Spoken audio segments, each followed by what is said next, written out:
Assalamualaikum warahmatullahi wabarakatuh.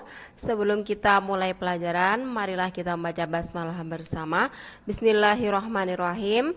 Baiklah Anda semua, hari ini kita akan belajar tematik pada tema 8 subtema 3, usaha pelestarian lingkungan.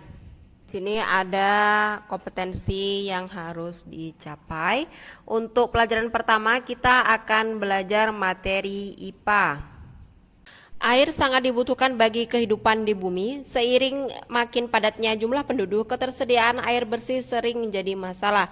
Banyak sumber air mulai tercemar oleh limbah rumah tangga dan limbah pabrik. Nah, di sini ada solusinya, yaitu dengan menggunakan teknologi modern sebagaimana pada gambar. Untuk selanjutnya di sini mengamati gambar ya, tentang peristiwa di lingkungan. Yang pertama ada pembagian air melalui truk tangki, kemudian ada sawah kekeringan, anak membuang-buang air dan banjir di kota. Nah, selanjutnya di halaman 116 di sini ada bagan ya. Silahkan, di situ ada 5 pernyataan, silahkan dicentang kira-kira Anda semua setuju atau tidak setuju ya. Silahkan dicentang. Air merupakan zat yang paling penting dalam kehidupan selain udara. Selain itu, air juga digunakan untuk memasak, mencuci, mandi, dan membersihkan kotoran yang ada di sekitar rumah. Air juga digunakan untuk keperluan industri, pertanian, pemadam kebakaran, tempat rekreasi, transportasi, dan lain-lain. Dan juga ada penyakit yang dapat ditularkan melalui air. Cara memelihara ketersediaan air bersih: 1. Nyalakan keran seperlunya. 2. Ganti keran yang bocor. 3. Tampung air. 4. Segera perbaiki bak yang bocor. 5. Manfaatkan air buangan. 6. Gunakan air seperlunya. 7. Sistem 2 pembilasan air. 8. Cuci tangan dalam wadah. 9. Gunakan pancuran air. 10. Siram tanaman di pagi dan sore hari. Selanjutnya di sini ada kegiatan ayo lakukan, ada 10 ya. Kebiasaan menghemat air, silahkan kalau memang sudah dilaksanakan dicentang sudah, dan kalau belum silahkan dicentang belum langsung di buku paketnya ya. Dan di halaman 142 di bagian bawah disitu ada 3 gambar, silahkan pilih salah satu dan ditulis pendapat Ananda ya, cuman salah satu saja. Selanjutnya kita belajar SBDP, yaitu tentang gambar cerita. Nah, di sini ada contoh dari gambar cerita ya, 4 gambar, silahkan diperhatikan. Kemudian di halaman selanjutnya di sini ada 4 gambar tetapi tidak ada keterangan di bawahnya. Nah, kira-kira Anda bisa tidak mengurutkan kira-kira bagaimanakah cerita pada gambar ini? Dan untuk tugasnya silakan untuk ayo berkreasi pada halaman 122, di situ ada 2 soal di bagian bawah ya. Silahkan dikerjakan langsung di buku paketnya. Langkah-langkah membuat gambar cerita: yang pertama, persiapkan bahan dan alat. Yang kedua, penentuan tema. Yang ketiga, pembuatan sketsa. Dan yang terakhir, penyelesaian gambar. Nah, di sini ada contoh gambar sketsa yang belum diwarnai. Nah, selanjutnya di sini ada contoh gambar sketsa yang sudah diwarnai. Dan di sini ada contoh gambar cerita. Silakan diperhatikan ya. Dan di sini ada langkah di dalam mewarnai gambar cerita. Yang pertama, membuat sketsa. Yang kedua, mempertajam sketsa. Yang ketiga, mewarnai sketsa dan menyempurnakan gambar dan mewarnai. Nah, di sini bisa menggunakan beberapa alat, bisa tinta cair atau juga pewarna. Selanjutnya kita belajar materi IPS. Pengaruh kegiatan ekonomi terhadap kesejahteraan masyarakat. Di sini ada 3 kegiatan. Yang pertama ada produksi. Nah, produksi adalah kegiatan menjual barang. Orang yang melakukan kegiatan produksi disebut dengan produsen. Tujuan kegiatan produksi adalah menghasilkan barang dan jasa yang dibutuhkan masyarakat. Misalnya pembuatan sepeda.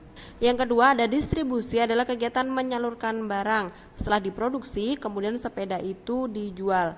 Orang yang pekerjaannya menjual sepeda itu dia sudah melakukan yang namanya distribusi barang. Yang ketiga ada konsumsi. Konsumsi adalah kegiatan memakai barang. Mereka yang melakukan kegiatan konsumsi dinamakan konsumen. Contohnya yaitu orang yang membeli sepeda. Di sini ada 3 gambar ya. Silakan di situ diberi nama di bawahnya, yang mana yang produksi, yang mana konsumsi, dan yang mana distribusi. Cara menghargai pelaku usaha. Yang pertama, menumbuhkan persaingan usaha yang sehat dalam kegiatan perekonomian. Yang kedua, menghormati usaha ekonomi orang lain dengan tidak iri atas keberhasilannya.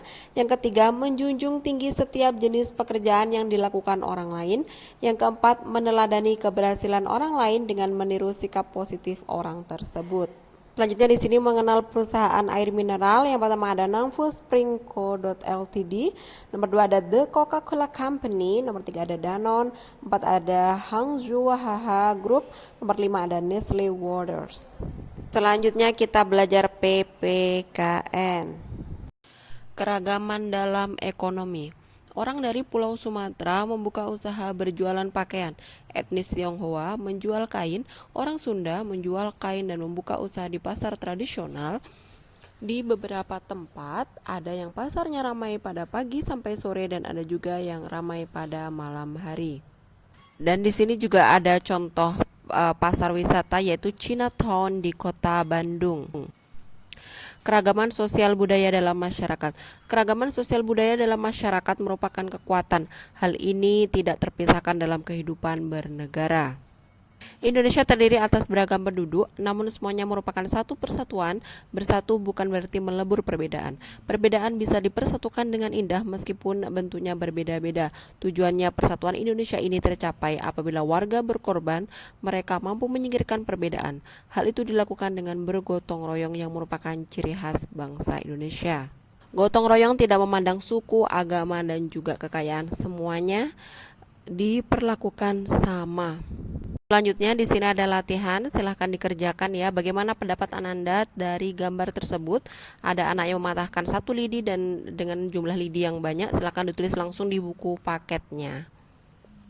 Cara menghargai keragaman pada sosial budaya. Yang pertama adalah menerima dan menghargai suku, agama, budaya, dan adat istiadat orang lain, menggunakan bahasa Indonesia dan lain sebagainya. Selanjutnya kita belajar bahasa Indonesia.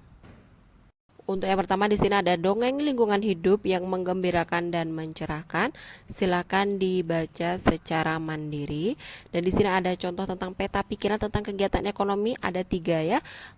Produksi, konsumsi, dan distribusi. Dan selanjutnya di sini ada mengidentifikasi peristiwa dalam teks tentang Festival Suku Bajo Perkuat Keragaman Nusantara. Dan untuk tugasnya silahkan dikerjakan pada soal latihan akhir subtema 3 bagian A saja dari halaman 153 sampai 155 langsung di buku paketnya masing-masing. Baiklah Anda semua, demikian untuk pembelajaran kali ini. Tetap semangat belajar dan Ustazah akhiri. Wassalamualaikum warahmatullahi wabarakatuh.